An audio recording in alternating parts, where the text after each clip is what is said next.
Magandang araw, ito po ang aming ulam ngayon, kalderetang buto-buto ng baboy.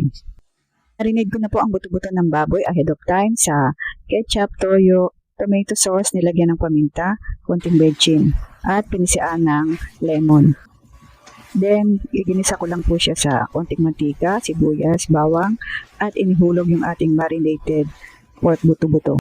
After magisa ay isasama natin yung pre-marinated sauce at tatakloban natin yung ating niluluto. Medyo luto na ang ating pork caldereta, so nilagyan ko din po yan ng chili powder at saka green bell pepper. Haluin po natin para hindi manikit yung ating niluluto.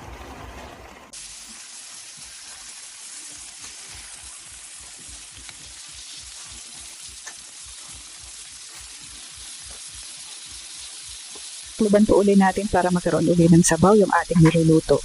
Dahil luto na ang ating buto-buto, isasama na po natin ang peanut butter.